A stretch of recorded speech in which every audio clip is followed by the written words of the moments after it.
Hi and welcome to the 5th instalment of our Ableton Tutorials Series, Recording and Editing Automation. When working with lives, mixers and devices, you want the parameters movements to become part of the music.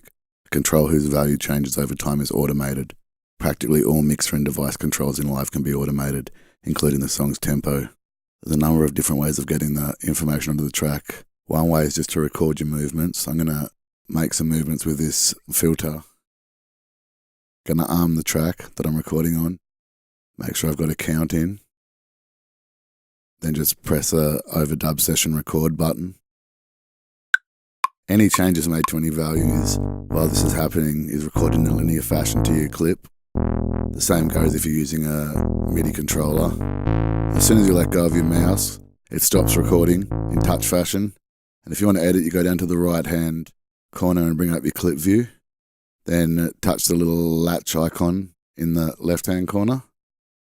And there's all the automation that was just written in. If you want to edit any element of this, you can go in there and edit it now with your mouse. You can delete certain sections. I'm just going to delete it all. So I'll left click and cut envelope. There's a couple of ways of drawing an automation. One of the ways is using a pencil tool by pressing B or the up top right hand corner. You can also write in just using your cursor by clicking on the line. It'll create a breakpoint, and by moving that breakpoint you can adjust the amount that control is assigned over time.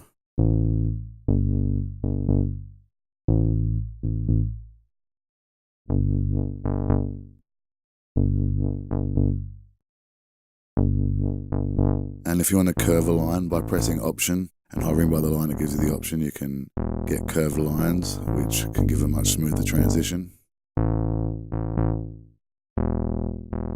When I was recording before, I forgot to mention that if you want to record on more than one tracks at once, you can go to your Preferences pane, and on the Record Warp Launch section, under Record Session Automation In, and there's a choice between armed tracks and all tracks. So if you wanted to make multiple changes in that period of time. Like a lot of things in Ableton, when it comes to copying and pasting automation, there's a few ways to go about it. You can select it all and press Command D, or else you can copy envelope, and then wherever you place your mouse you can paste, and the automation is automatically copied over. This also works when taking automation onto other tracks. You can copy the whole clip, or you can just copy a section and then paste it into another track's automation area.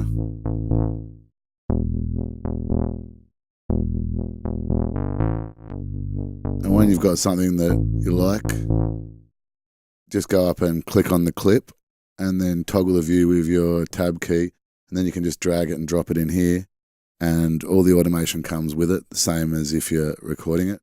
And if you want to edit it, you go to the View tab and click on Automation, and down here is your automation. By clicking the plus button, you get your own lane here. This way you can work on heaps of different automation lanes at the same time. And by clicking the minus button, it gets rid of the lane for your view, but the automation is still active. And if you want to try some different automation, you can just adjust the control, and while you're adjusting the control, the automation stops working.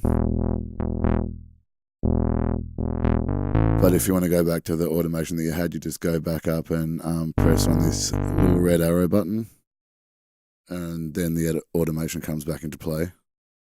And by toggling this little button up here, that'll take you between listening to the session view and the arrangement view. So now that I've turned it off, you'll be hear what's happening in the arrangement view. And now if I go back to the session view and play the clip, you'll see that it's still got the original automation. Cool, so that's it for this video. In the next video, Florian will be explaining sampling, so make sure you check it out. Thanks for watching.